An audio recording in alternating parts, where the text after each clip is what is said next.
Welcome to X-Men Evolution, episode 27 of Cyclops is Waiting for Me, an X-Men animated recap podcast. I'm JC, and I'm very proud I got through the entire introduction without flubbing it.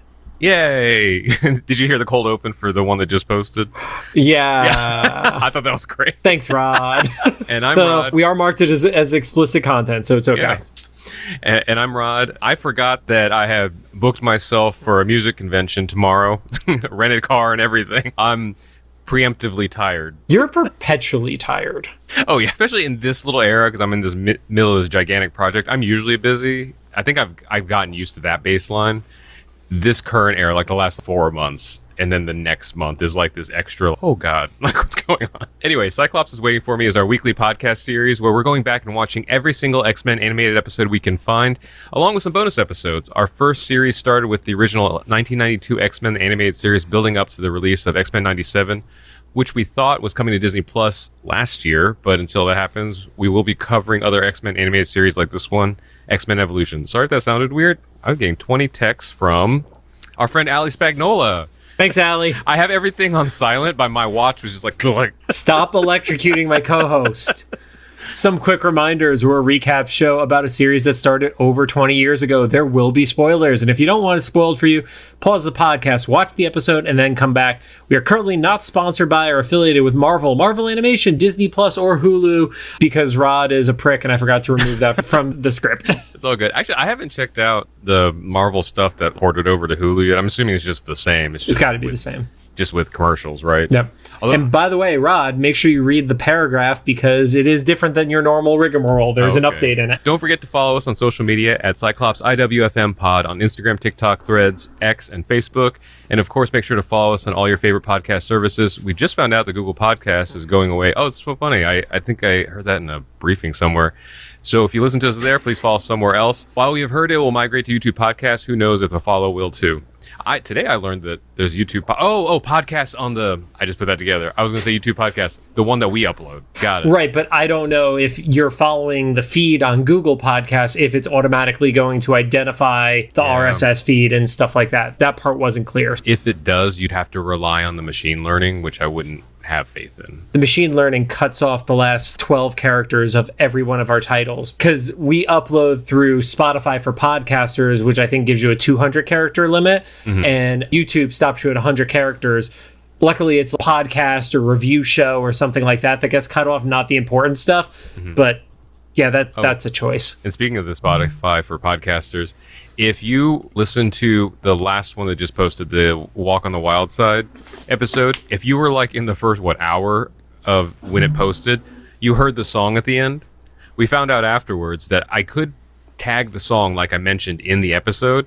However, it made the podcast episode exclusively available on Spotify, which is hilarious. Yeah, it kicked it. It would not upload to any of our other feeds until we made that change on Monday afternoon. Which I don't understand why, because when you tag a song in Spotify for podcasters, it doesn't actually put it in the audio file. It just activates your Spotify account and then plays the song in according to your subscription. So if you don't have a subscription at all, it'll play like the 20-second preview.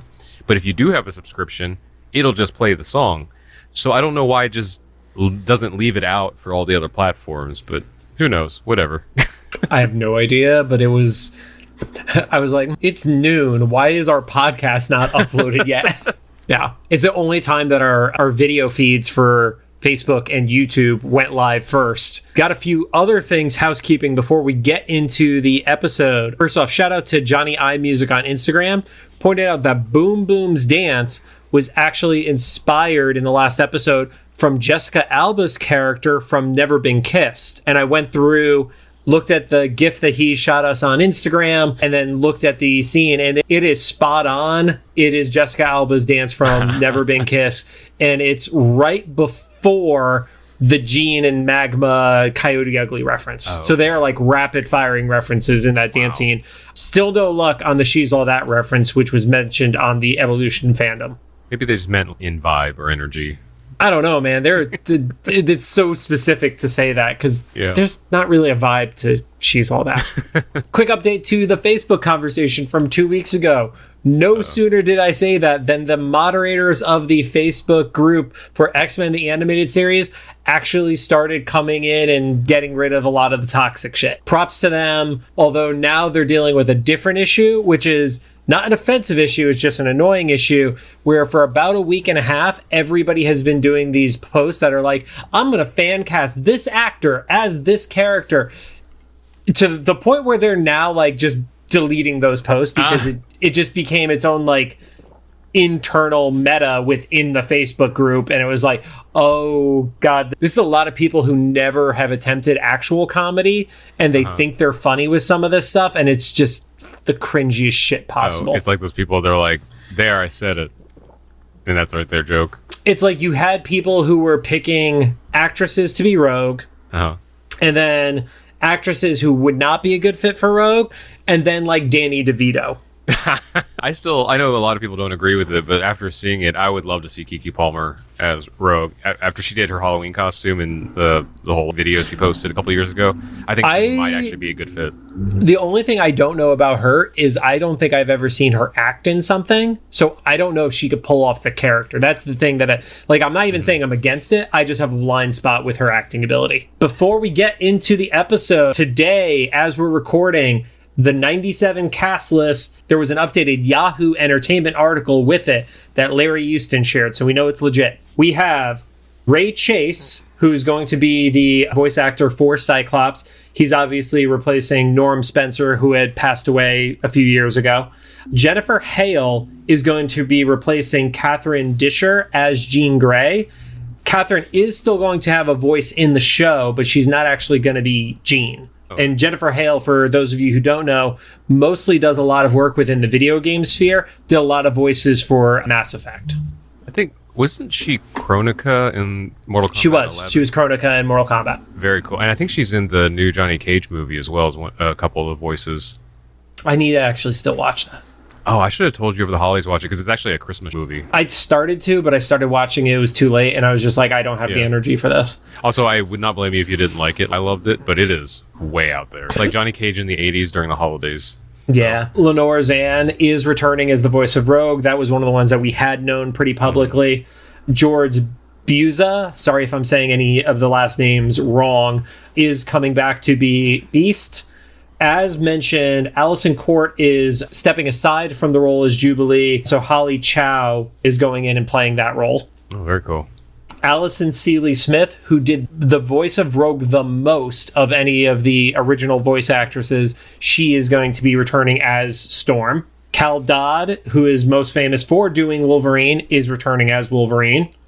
We have AJ Locascio, sorry, I butchered your name, who's replacing Chris Potter as Gambit. And Roberto DaCosta Sunspot is going to be voiced by Guy Augustini, and I'm sorry if I'm saying that first name wrong. It's Gui is how it's spelled. We have Matthew Watterson is going to be replacing David Hebblum as Magneto. Characters that we know are appearing, but have not been formally voice cast announced for us. Cable, Bishop, Morph, Nightcrawler, and Forge. And also the character Val Cooper is mentioned to be a character throughout the season. Val Cooper was the one in Sabretooth's memories that it was a blonde woman. He mentioned it in episode 4 of the show. She was like the government liaison to X Factor in the comics, for context. Christopher Britton is returning as Mr. Sinister. And we have not been told who the voice actors are going to be for Sebastian Shaw and Emma Frost of the Hellfire Club and Bolivar Trask, creator of the Sentinels. So the people who are returning, but in different roles, as mentioned, Kathleen Disher, Allison Court, Chris Potter, and Adrian Yu. Adrian was the original voice actor of Nightcrawler, but he will not be portraying Nightcrawler. Interesting. You always gotta wonder, it's like inconsequential, but like what the decisions are, stuff like that, where they shuffle voices and stuff. Well, I believe Allison with Jubilee purposefully took a step aside, so it could be somebody of Asian descent voicing her. Yeah, that makes sense. But some of the other ones, like Jean and stuff. And then one that I thought was really interesting, so Lawrence Bain, who was the voice actor for Cable, is going to be returning as the voice of Cable, but not until the second season of the 97 series. Okay, so I guess we don't know if that means that Cable doesn't show up until the second season, or if they're just going to change him. I don't know, but we've seen that he's there. According to some of the other stuff, is Cable's there, but not voice cast for season 1. Just like he has a non-speaking role, or right? Something. And then we have 3 people who have been cast in the series, but the roles have not been revealed: Jeff Bennett, J.P. Karliak, and Anua Bauchi. Again, if I'm butchering people's names, sincerely sorry. Yeah, but that literally popped on today, shared by Larry Houston and then Lee Walls. We put the article on our feed, so you can go look it up for yourself if you want to see that. Very cool. And still, we don't actually have any timeline still about when 97 is coming out. The only thing that popped up today, which is the trust me guys as the source, was that somebody was saying we're going to get a trailer during the Super Bowl weekend, which I don't know about that. we are getting the Deadpool 3 trailer during the Super Bowl. We know that. Yeah. Did you see Ryan Reynolds posted they wrapped shooting either today or yesterday? I did. I guess I just assume, like, that makes sense, but also that's crazy that the movie's coming out this year and they just wrapped. I mean, they got full 6 months. That's crazy. I mean, it's literally 6 months. Yeah. Plus, you got to remember, they were shooting before the writer's strike had even hit.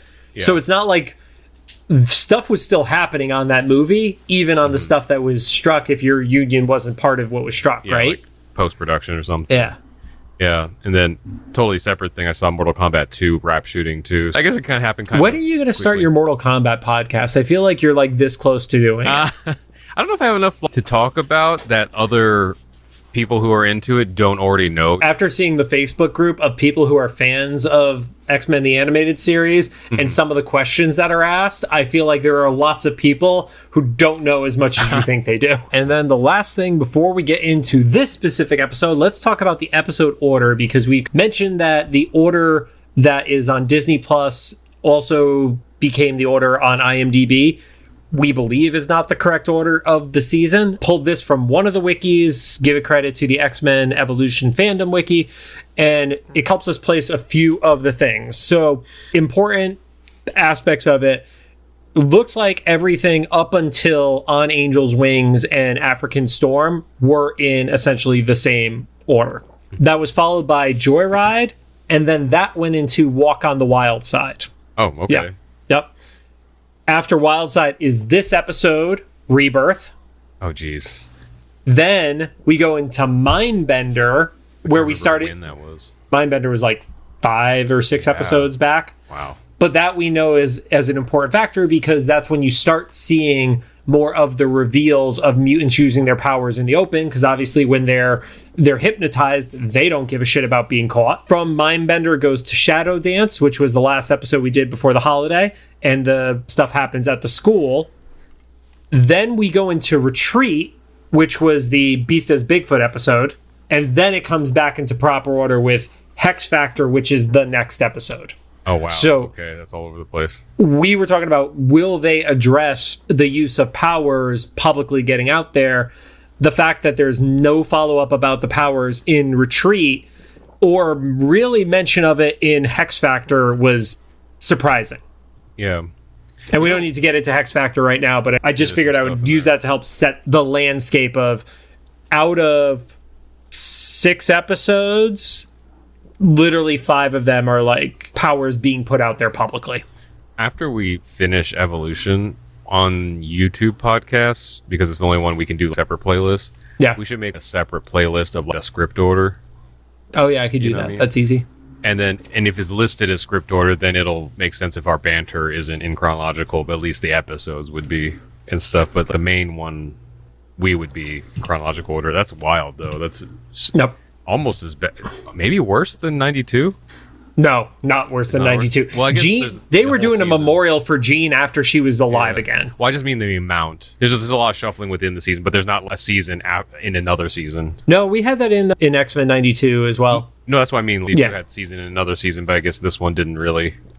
As far as I could tell, it's only an issue so far with season 2, but we'll find out. Yeah. All that said, on to the show. Today we're talking about season 2, episode 14, titled Operation Rebirth. It aired on March 20th of 2002, currently sits at a 7.6 star rating on IMDb. It's basically like a full point higher than the previous episode. I was going to say, how did this get a higher rating than, was it Walk on the Wild Side? Captain America, man. But he's like... People love fucking Cap. Minor spoiler, kind of not a big part of it, even though he's like supposed to be. You don't have to say spoiler when we've already given the warning. If they made it this far and then that spoiled it for them, honestly, let's be real, the fucking title spoiled it for me. So yeah. Also, quick note, Cap doesn't say a word the entire episode. He doesn't? He doesn't say a word the entire episode. Even when he... Nope. It's just Logan that says something? Yep. Wow, okay. Oh, it's only like nodding looks and handshakes and never actually says anything. And Cap, and this is, I don't know if I would call this a spoiler, but this is an aspect of evolution. The only Marvel superhero outside of the X universe that appears in this entire series. Okay, so no Avengers gonna show up or anything? Nope. So we had in On Angel's Wings, which was the Christmas episode that happens in New York, we had the reference to Stark Enterprises with the SE logo on the building, and we had the reference to Spider-Man with the Daily Bugle newspaper. There is no other Marvel superhero reference for the remainder of the series. And again, that all credit goes to the X-Men Evolution Fandom Wiki. Mm-hmm. The next episode's like The Vision. The only reason I know it's not The Vision is because when I was looking up a possible guest for us, I started seeing episode names and I had to start looking at character lists in those episodes. But Rod, I'm sorry, no Vision. Yeah. All right, let's hop into the actual episode itself. I thought we were going to get another Wolverine and Sabretooth moment right off the bat because it starts with Logan on his bike. Do you want to say it or do I? Go for it. What the hell is a long-range MRI? What?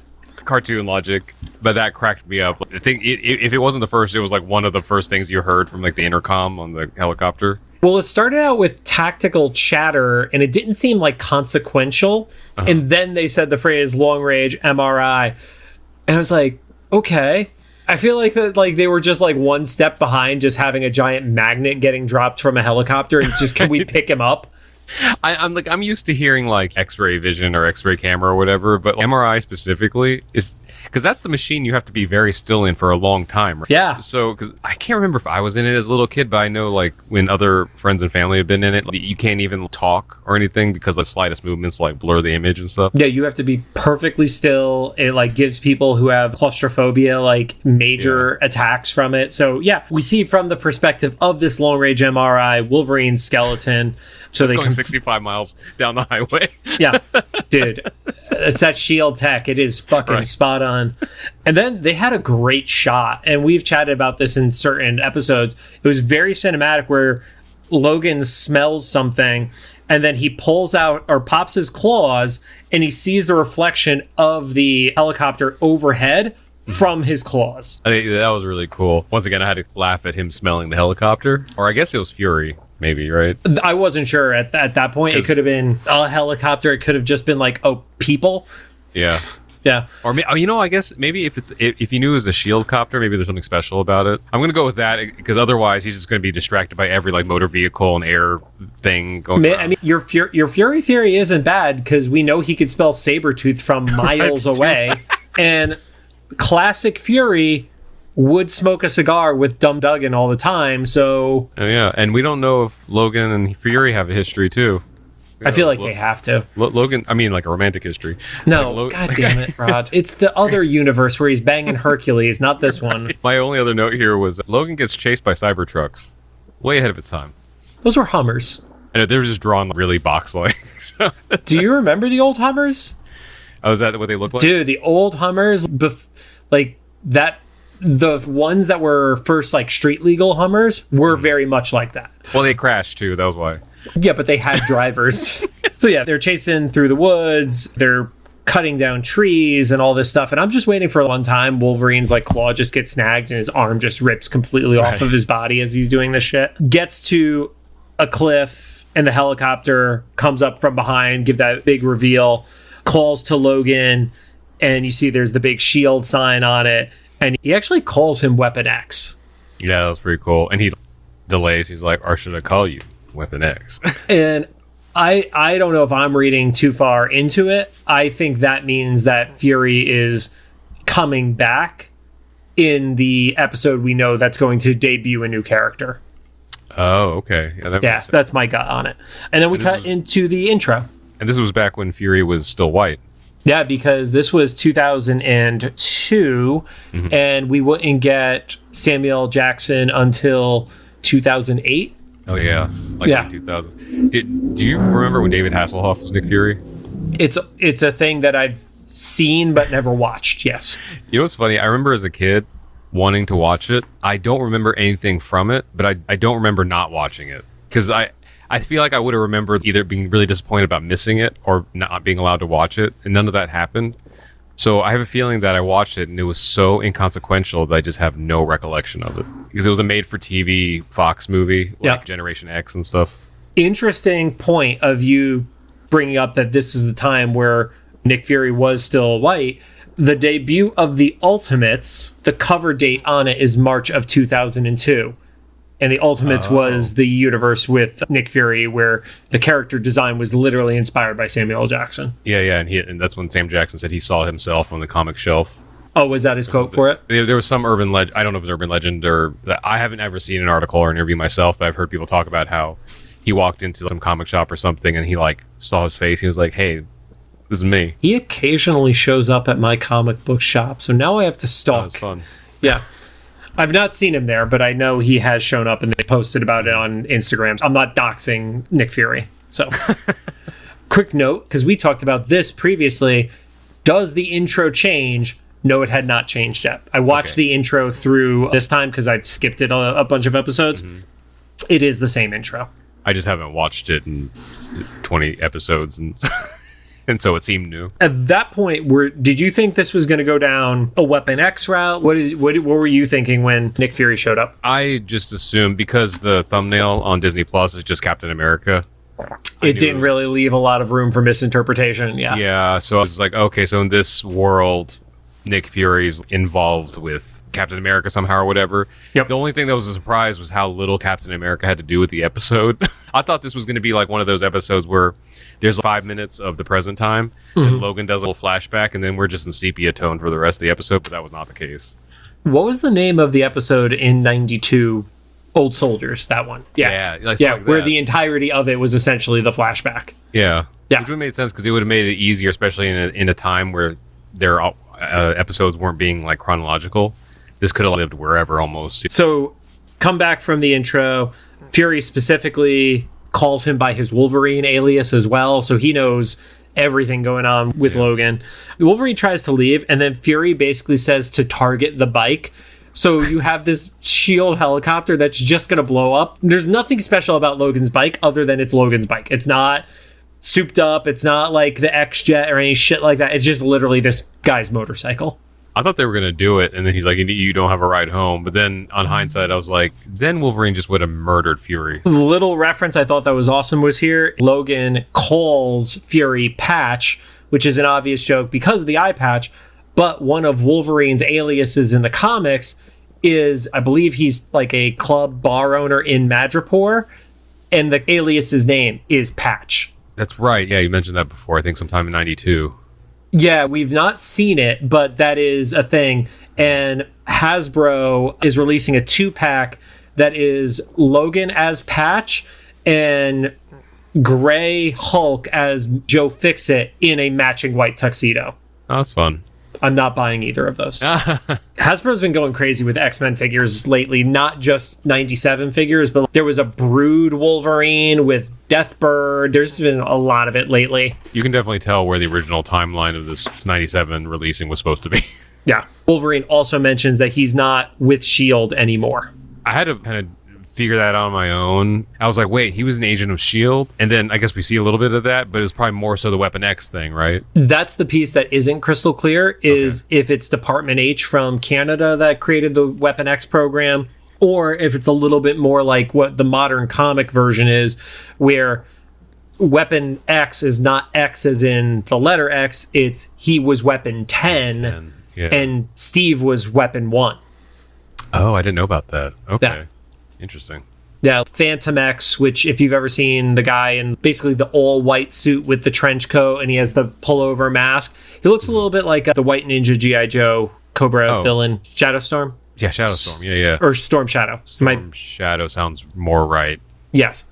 Regardless, he is like Weapon 13, I believe. Yeah, there were different numbered people, so it was revealed that the X was quantity, not anything else. So Fury mentions that Rebirth has been stolen. Wolverine gets instantly defensive of being like, no, there's no way. We destroyed it. Rogers made sure of it. And then Fury reveals that they found a backup about 17 years ago. And I think that is the reference that is going to lead to that character introduction next season. Yeah, 17 years was like I made a note of that. It was super specific. Yeah. I thought I was going to come back to it in this episode, and they never really did. So yeah, he shows them that there's been a door that's been ripped apart, that a magnetic pulse took out S.H.I.E.L.D. security, and they straight up mentioned that it's Magneto. There is no ambiguity to it, which I appreciate. Yeah. Well, okay, so you're thinking that Fury knew it was Magneto. That would make sense. Because at the time, I was like, how could Fury know everything except that it was Magneto? It's like the person did this, and it was a magnetic pulse. I'm like, come on, dude. Right. I think he knew. I think he's just like explaining the scenario because Fury knows stuff. That is literally Fury's whole thing. Jump over. Rogue and Nightcrawler are leaving class and they're talking about history, specifically World War II, and I think that was absolutely intentional. Kitty's like, why would I need to know anything about World War II? Well, one of your teachers was in it, so. And you're fighting somebody who was in it. Yeah. Yeah. And as they're doing it, this big dude like pushes past, and it felt very thinly veiled as to what they were trying to get across with this character. What do you mean? It was obvious he was just the bigoted, shitty kid. Like, this was the kid who was going to find reasons to fight with everybody, and he's the kind of kid you would catch dropping slurs casually. Oh, gotcha. Okay. Yeah. That's how I read it, at least, the way he was acting and designed and stuff like that. So as he pushes through them, Rogue eggs him on, because you could tell Rogue is like just in a mood and ready to go. And the dude like actually is ready to take a swing at Rogue. She's going to take it because she knows what's going to happen when he makes contact. And Nightcrawler stops the punch from happening. Guy ends up grabbing Nightcrawler's wrist, and then it cracks his image inducer, and he starts turning blue. The dude completely freaks out, and they get very lucky that Jean Grey is nearby. Oh, okay. Now I see what you're saying about the bigoted thing because of what he says to Nightcrawler at that moment. Yeah. He drops a bunch of G-rated slurs in that world. Yep. Okay. Yeah, and then Jean, did we know she could do that before? We knew she was a powerful telepath, but I don't think we've actually seen her do the Xavier mind wipe trick. Yeah, so that's wild. What does Jean do with that in high school? If you're a high school student with mind wiping powers, that opens up a whole lot of strange possibilities. I think it's the fact that she is the female version of Cyclops, in that he's the Boy Scout, she's the Girl Scout, and she's the one who's not gonna fuck with people. Yeah. Obviously, she went in there and she changed this dude's mind without consent, and that's what we've literally talked shit about Xavier for doing in this show. But I don't think she's using it for personal reasons. That doesn't read Jean to me. Okay. Could be. I mean, it absolutely could be, but that's not how I've seen it with her, at least. And then Kurt freaks out, teleports away. And that's why I brought up the episode order. Like, we're seeing so many close calls this season, from the first episode at the football game to all this other shit happening. It's like, people are finding out because y'all are not good at keeping the secrets anymore.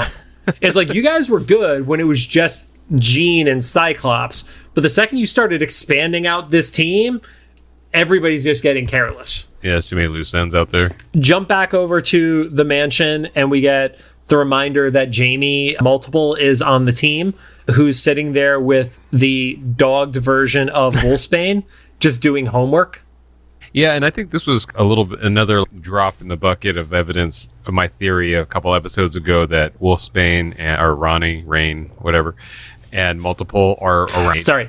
According to Stephen Gordon, who responded to the post on LinkedIn, he asked a friend who is Irish Okay. And that person told him Ronnie. So that's why it was said as Ronnie. But that's Irish.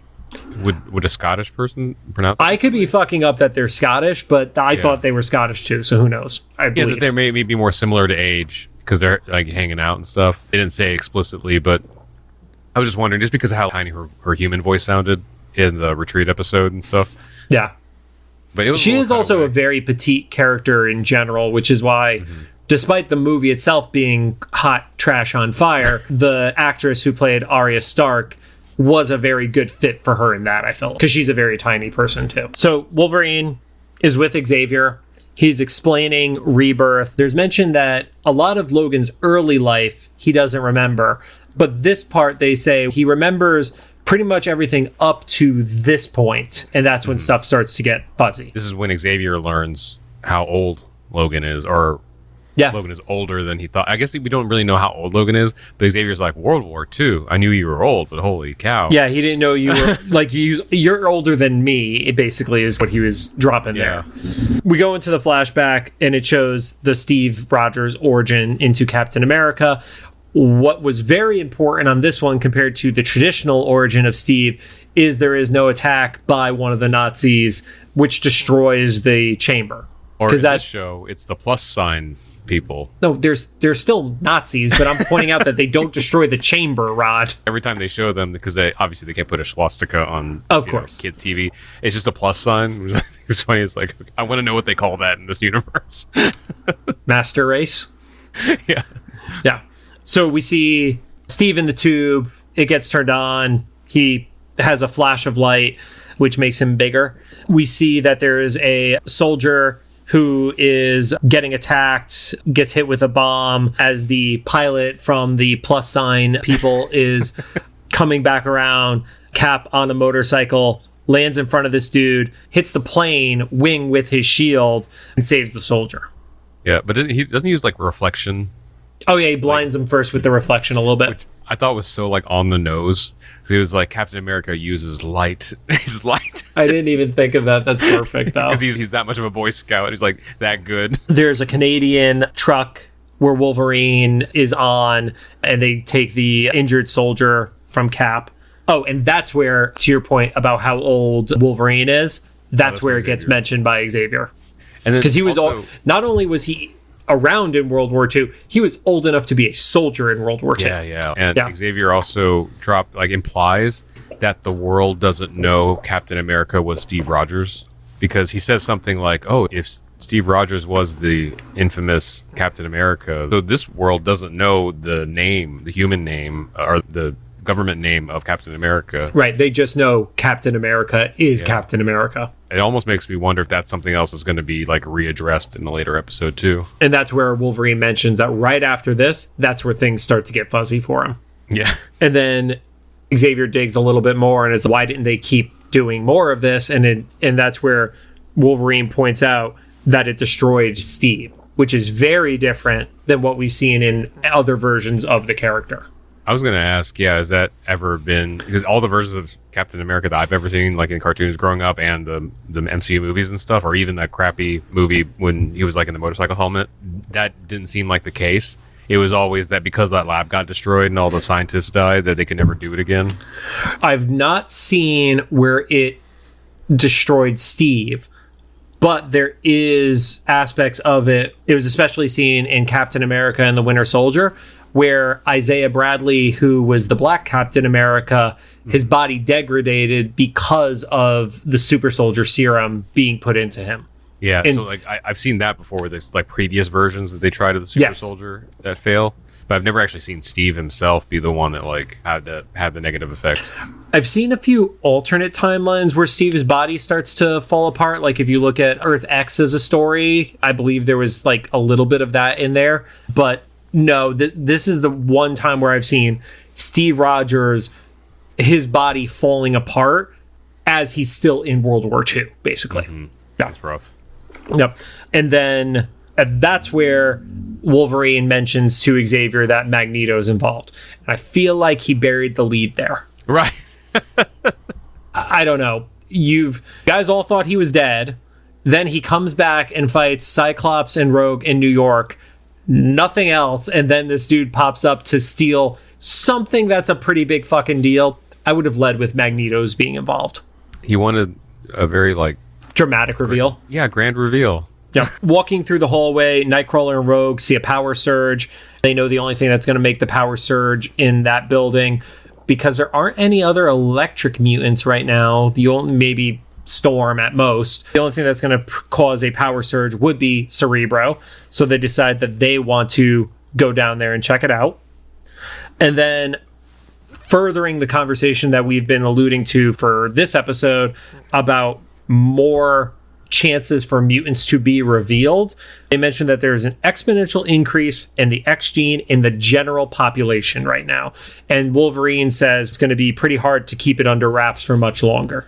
So they're leading up to it. So it goes more evidence to what you're saying about the episode orders and stuff. I wonder if it's like what we talked about, where it just got put in the wrong order on Disney Plus because these other fandoms have it in a different order, and they have the dates that these things posted differently than our dates that we're seeing on IMDb, which I think are pulling from the Disney Plus order. Okay, gotcha. Yeah. Again, if you watch this back in the 2000s, let us know if you remember this order, because I believe that the VHS or DVD sets or whatever were coming out at the time, because they were in groups of 4. Mm-hmm. The way that I've seen them packaged, I think are in the right order at least. So, okay. Yeah, I don't have any recollection because I was, we said before, I was in college, so I was fighting for my life in ear training and pop theory. I just didn't, the show just missed my radar because it was Saturday mornings when I was in college, and I don't think when I was in college I woke up before noon on a Saturday morning. Right. And I've said 4 other times on here, my brother's reconfirmed. He's like, yeah, and those of us that liked it, we just didn't talk about it because get made fun of. It was just at the precipice of when it would have been okay to talk about it, but it was right before. Yep. They mentioned that Magneto has been able to stay cloaked. And of course, Rogue is at the door. Xavier tells him to come in. And she mentions how she remembers certain aspects from when she absorbed him slightly in New York, that there's just this big metal dome by some rocks in the Sahara Desert. And Wolverine, props to him for knowing this stat off the top of his head, points out that it's 3.5 million square miles. And I believed it. I didn't even feel the need to look that up. That just sounds right. When Logan said that, he was like so condescending, but I was like, hey man, before your scope was like the Earth, so be grateful. Yeah, right. Or not even just the Earth. It could be Asteroid M or something. Okay, this is how accurate Logan is. According to Google, it's 3.552 million square miles. So he just left out a decimal point, or less than 1%. Yeah, so one of those writers had encyclopedia. But yeah, Wolverine, pretty condescending, and she's like, well, we could go, I could spot landmarks. Immediately Logan's like, nah, I'm doing this shit myself. Rogue actually has so much strategy in her conversation too, because she's like, how are you gonna get in there if you don't have the ability to use magnets and shit? And then Kurt's like, I could teleport. And then they high five. Yeah, then they have to go. Yeah, we go into the X-copter. Kurt is annoying is my note that's there. I guess this is like the first mission that this particular like side group goes on together. Yeah, right? I think it's the first time all 3 of them as a trio have been together just as their little unit.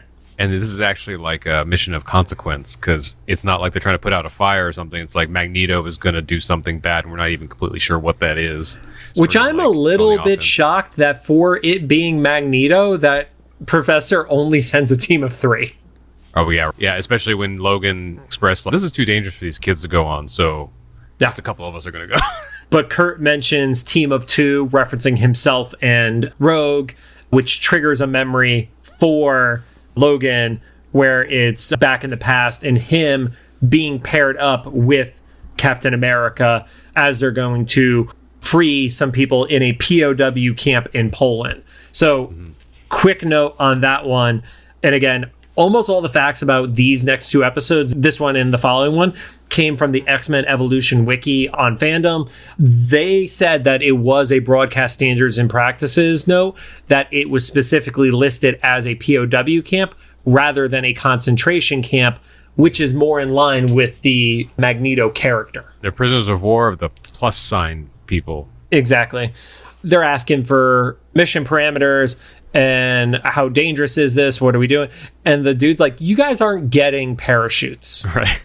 But it was not what I was expecting. I was expecting it to be like the scene from both the Ultimate Comics and then the movies where they're like jumping out of the plane and their bodies can take it. Yeah, just tuck and roll. Yeah. But they just literally jump out, going in super low, and Cap and Logan go through the roof of one of these buildings. Yeah, the plane goes so low that it actually takes out like the front wall of the camp. Yeah, which I don't know how planes work, but wouldn't that risk fucking up your plane to the point where you can't fly anymore? Yeah, I don't know. It's one of those shield planes, I guess. Oh, yeah. It was literally the same material as Cap's shield back in the day. It's entirely possible because I don't think we would have had the vibranium story at that point. They just gave the dude a great shield. They begin fighting their way out. Cap grabs a kid, and thank God for video games, because otherwise I would have been really confused why grenades looked like the stick with the little nub at the end of them. Because if it wasn't for Call of Duty, I'd be like, why are sticks being thrown at Cap? But you see that this kid that he has picked up is actually Magneto, who is able to use his power and make the grenades blow up in the air. And nobody seems to notice that. And most importantly, Captain America doesn't notice it. Right. Or Logan doesn't notice it, sorry. So at that point, you get tanks, trucks, soldiers arrive. They're busting in one half of the camp while the POWs are running into a safe spot. And they just point out, point blank, that it is Erik Lehnsherr is the kid's name. Flashback to, it's weird calling it modern time when it's 2000, but flashback to the present. Wolverine from his daydream, which is scary because Wolverine is piloting the plane. It's fine, it's autopilot. And Wolverine explains that Magneto's interested because he saw it in person in World War II. I think that memory is that trigger of, oh yeah, I've encountered Magneto over the past, however, 6 decades at that point of his own life? Yeah, it was wild because the math was confusing for a second because, wait, Wolverine was an adult then and the same age adult now. Magneto was a child then. Like, how old is he now? Which we'll see in a minute. What is this timeline? At that point, let's assume it was 45 to go benefit of the doubt on it. Mm-hmm. And the kid looked like he was 8 or 9 years old-ish. So that means that Magneto is probably 75, 76 years old by the time that this episode airs. Yeah, or maybe even to his 80s, depending. I feel like 80 is a little much considering how young they drew the kid. I just mean like how old he gets drawn later, too, so. That's fair, yeah. Rogue spots a landmark, and I love that she doesn't just spot the landmark. She also knows she has to go east at the landmark. I have no concept of east or west until I'm like in a city that I know how the grid works. So, yeah. And I don't even then. I have to look at a compass or whatever the app is on my phone. You just drive straight down into the sand. Nightcrawler is asking why was there only Cap and not used for everybody else, and Wolverine says there were flaws in it that related to cellular breakdowns, and Cap was dying. That's where we see him keel over. Yep. So they spot the dome. They prep the XTVs, which was, oh my God, just screaming toys at that point, right? Yeah. Yeah. I was gonna say, that's the whole 90s vibe. It's extreme everything. Yeah, extreme Doritos and energy drinks. And yeah. At one point, there was a series called Extreme X-Men, which was a comic book series. Yeah, I'll post some pictures to the Instagram feed because the logo was extreme. The outfits of the characters were more extreme. It was just like, it screamed that late 90s, early 2000s vibe. That's great. Yep. Then there's a shot of Rogue's ass.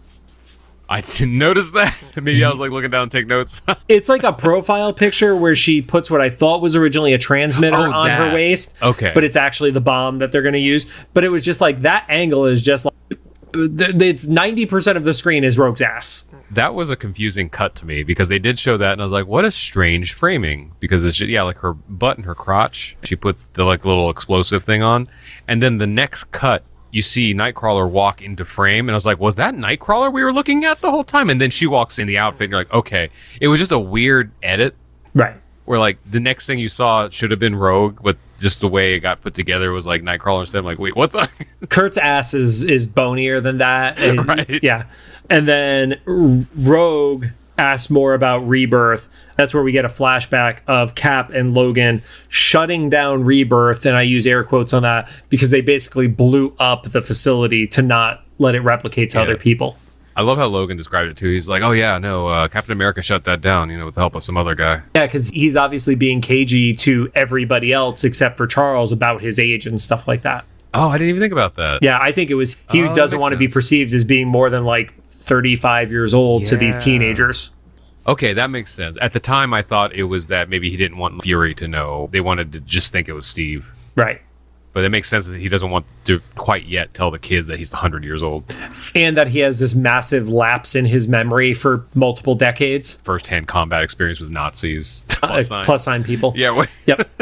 And he mentions that apparently there is a backup of it, and that's why they're all going there. So Rogue immediately jinxes them, and Rocket starts shooting at these XTVs, which are driving through the sand dunes, because it was basically like, oh, how close can we get before we get detected? Rockets bursting all throughout. It looks like they're about to eat shit, and when that happens, they are able to grab onto each other in midair, teleport inside to a really rough landing. They definitely had to take liberties with the Nightcrawler powers in this show because there's so many blind jumps that he gets away with that the comic Nightcrawler would not mess with. It would just be too much risk. I think Rogue even said something like, oh, that was either Rogue or Logan. I think it was Rogue said like, oh, it was like a really rough landing. And Nightcrawler's like, better than to be like squeegeed off the side of the dome or something. Yeah. That's a good point. Yep. They see somebody is already inside the chamber and they start moving towards it. At that point, Sabretooth sneak attacks and hits Logan. And I'm just going to chalk that up to he is so distracted by this Operation Rebirth program happening in front of him that his love for Sabretooth is not emanating right now. I was going to say, then they just start making out, and that's how they get distracted. Or, theory, this is the first time that they've crossed paths since Sabretooth went through the chamber. Oh, maybe it affected his scent. He's now more pheromonal. His overload. Is that a word? Is pheromonal a word? I don't know. It is now. Ask Lucy. Lucy, is that a word for your people? She's out. Yeah. Our intern sucks. Fighting starts, and then beams start flying out, which is expected because it's Magneto's base. Nightcrawler has no natural instincts and lets the beam pin him to the wall, despite the fact that he could teleport. Rogue, it makes sense. She doesn't have ready-to-go powers. Nightcrawler does. Nightcrawler is like the Kitty scenario where she could just phase through stuff, but she runs into the fifth wall by accident. Yeah. And then Rogue has to point it out to Nightcrawler. Yeah. So Kurt teleports to the chamber where he sees Magneto inside. Magneto lets him know what's going on and is basically like, this is going to save his life. This is where I get that the X-Men have this history, especially with Xavier, of like, don't kill anyone. Mm-hmm. This is one of those scenarios that even if I was at that level of like humanity, which let's be honest, I would have offed Magneto right there for the things he'd done in this show or whatever. But in this case, he's literally just dying of old age. Right. It's not. Is it murder to not let somebody be rejuvenated? Yeah. After stealing a machine and presumably killing a lot of staff and security to get it, I would have been like, yeah, follow orders. You don't know the whole story. I guess the only thing is this version of Magneto hasn't done. They haven't shown Magneto like committing genocide yet. Mm-hmm. We know that Magneto in Pride of the X-Men was literally like, I'm gonna kill the whole planet. Mm-hmm. And then the Magneto in X-Men 92 at the start of it was trying to steal nuclear weapons. Yeah.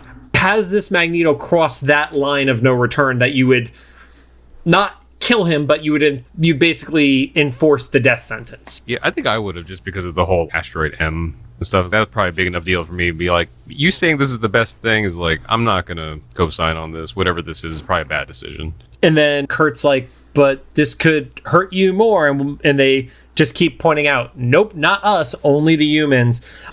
And then Magneto, like, he knew the right line to throw of, are you basically going to be like your mom because your mom wouldn't have saved me? Right. And it's like, They'll be like, yes. yeah, Bam. Kurt does not pull the trigger and basically lets Magneto be reinvigorated. My note here says, because Kurt doesn't pull the trigger, Magneto Sailor Moons. Yeah, it was like the flash of light and stuff like that. Spins around. Yeah. But yeah, like you were talking about earlier, he is drained. Because we only saw him like 2 months ago in Showtime in New York City. Yeah, and because I'm assuming the genetic enhancements he was talking about was the end of season 1 with the chamber and stuff, which I guess now we know is temporary. I guess. And it's a year, maybe? I don't even think it's a year. I think like that this is like maybe 6 months from it. I have some questions there. I'm assuming there's going to be some sort of... Because we're going to see Magneto more, I'm assuming. There's something there, but I don't know. It's interesting. Yeah, but to me, he looked much older than his 70s in this shot, especially with the way he was talking. He sounded like he was on his deathbed. Well, yeah. He was on his deathbed. Like, I don't want to be flippant about it. He looked like somebody who was dying of cancer and at the latest stages of that. Like, he was emaciated. The skin was whiter and stuff like that. So it was like, to your point, it was literally deathbed while he's still using his powers to attack people and shit too. Yeah. There's still a little bit of back and forth going on with Sabretooth and Wolverine. Sabretooth gets kicked into this power unit or whatever you want to call it and gets electrocuted. Wolverine cuts open the machine to get Magneto out of it, grabs him, and then starts trashing the machine. And that was even further proof that, like, Kurt could have still, like, destroyed the machine like he was ordered to, that he begged to go on this mission for, not killed Magneto, but Magneto presumably would have had, even if it was just another day or whatever, he wouldn't have, like, killed him on the spot. Right. He just would have, like, not turned him back into, like, a 40-year-old or something? A very strong, ripped abs 40-year-old too. Oh, yeah. Yeah. So stuff starts to blow up. Magneto's upset, and it gave me a similar vibe to Apocalypse. Like when Apocalypse's Lazarus chamber gets fucked up, where Apocalypse is like, oh no, I can't do it again. And then he creates a spider droid. Only it's weird because it was like a spider thing, but only 4 legs. Spider droid. Like, it reminded me of a small version of the thing from Wild Wild West, which I only know from the music video, never having actually watched Wild Wild West. That's another one where I had to have seen the movie, because there had to have been some group of kids at that time that wanted to go see it, and I went with them.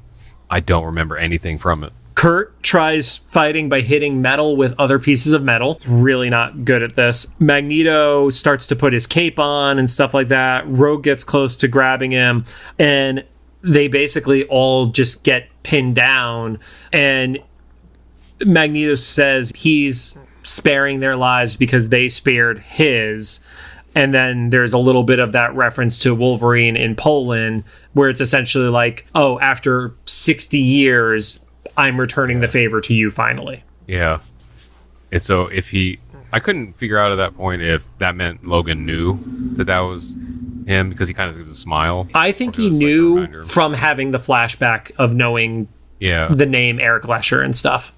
A little bit of backtracking. I had a note here that this entire sequence, from the moment they teleport into the dome to up to this point where Magneto spares them, sounds like it was a treatment for a video game for like Sega. Oh, yeah, I could totally see that.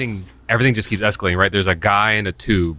You have to get to him. And then when you do get to him, then it escalates to like a boss battle, and then there's a stage 2, and And even the spider thing made of metal, like I could just see it like you're knocking off the legs, like you have to concentrate on one of them, and then you get pinned down, and there's a whole like build up to it. It was just really interesting. The only reason it wouldn't be for Sega is because at that point the Dreamcast had been out for 3 years, and we knew we weren't getting shit after the Dreamcast. Yeah, I keep forgetting this was not like the Genesis era. Yeah, but it would have made a great Genesis game. Speaking of games, quick side note, and now because I'm saying it, that means we have to do it at some point in the future. I have gotten both a Retron, nice, and more importantly, I got the Wolverine cartridge for NES and the X-Men Spider-Man Arcade's Revenge cartridge for Super Nintendo. Nice, yeah. Yep. Rod, you have to actually come over my house to record those. Yeah, I love to play it. I also have the other games, like the other X-Men Sega games and stuff. The Retron I have only plays Super Nintendo games, so we have to. That's a whole other separate issue we'll deal with later. I do have the Super Nintendo version of the Avengers video game. Remember, like the arcade style one? Oh, I'm just going to steal that from you. Okay. Wolverine mentions something about the kid from Poland. Rogue starts to ask him about it. Wolverine says, I don't have time to explain, which I love because they're about to get on a X-copter and fly across the globe. And he's like, nope, mission's not over yet. And Nightcrawler's like, wait, what are you talking about? And he's like, nope, I got to visit an old friend. And again, does that mean they literally just said nothing to each other on the X-copter the entire flight back? I forget if it was actually a skit or someone was just describing it to me, but I remember being in college and us talking about how like exposition dialogue would happen in real life. Because you know how it's always like someone's explaining something and then you see the transition shot of like the exterior of a building that they're going to walk into, and then they're in it and he's finishing or the character's finishing the sentence. Right. So it's like you start saying, and so the beginning of their history, and then you just stop mid-sentence, and then you get on a plane, you spend 2 hours in a truck, and then you get to the building, and then you continue the sentence from there. Yeah, that's what it felt like. Yeah. Logan is talking to Steve, who's in essentially suspended animation. I had like cryo chamber. Yeah, it's Walt Disney's in the next room. Right. He says it was one of the days where we got to win. It was a victory for the good guys. Because I think to Logan, it was more important that at the end of the day, they stopped Rebirth from happening again because he's seen what it did to Steve as his friend.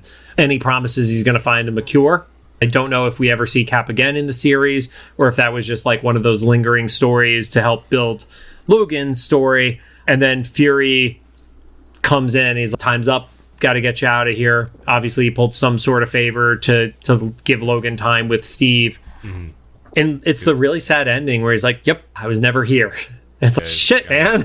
So I guess that's more of why. So I wonder if maybe it's partially that he doesn't want to tell the kids how old he is, but probably more so that he doesn't want to let the kids know that he was like directly associated with Captain America. And maybe it's a part of it is he doesn't want to.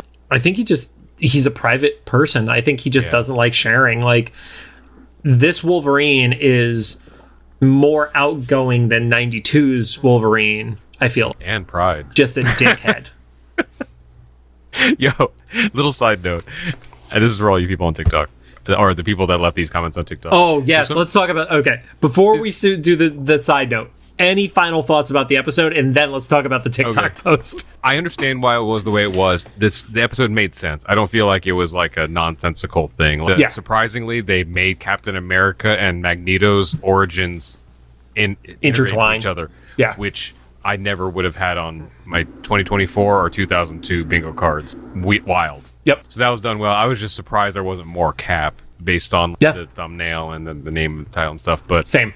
He was hoping we see more of him. That was an interesting story. Yeah. I like that both of the shows gave very different takes as to the involvement of Logan and Cap together, too. Yeah. All right. Let's go for that big angry elephant in the room, Rod. We posted the thing about your reaction to Wolverine's voice in Pride of the X-Men. Yep. And I guess there's enough people that just don't understand through context clues. That we're a podcast? Yeah, and that these are just clips. And they're like, oh, my favorite part was when you didn't play the clip. It was like, okay, yeah, there's also another hour of conversation around this little clip. Right.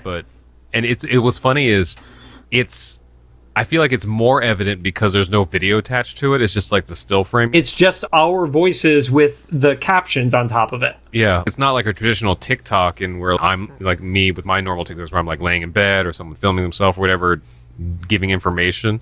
It's just like here's a up to 60-second clip of whatever you're talking about. But also, if you're like, quote unquote, a big X-Men fan and you haven't seen Pride or know how to look it up on social media or YouTube or whatever, what are you doing there? I don't understand that. Here's the thing. We're not giving any insinuation that we're going to play the clip. I literally say, let's talk about the voice. I don't say, listen to the voice. There's context clues to everything on this. Yeah. So I don't know. It's whatever. It's the only really angry TikTok we've gotten, though, out of the hundreds that we've posted. Oh, recently, I guess. Yeah.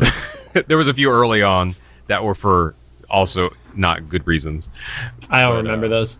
And I actually don't remember what they were about. I just remember them being dumb as most negative things on. I did love how you took the X-Men X-Jet build, which was 52 minutes of footage And you translated that down to 60 seconds. Right. If you wanted to watch a TLDR, but I got through about half of your long form one.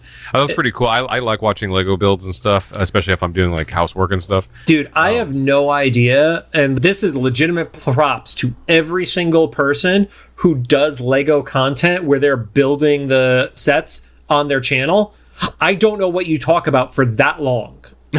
Like, props to everybody who is successful in doing it, because I probably took 3/4 of that footage and sped it up to 500% speed. I haven't watched Lego builders, but I have some friends that do stuff like that takes a long time, that they have to obviously edit down to a shorter amount of time. Yeah. And I feel like a lot of them just do the build or whatever they're doing regular and then voice over after the fact. Which would have made sense, but I didn't know what I was going to do with it. So. But you have to kind of plan that ahead of time too, because otherwise, what do you talk about? Do you just talk about the show or something? Right.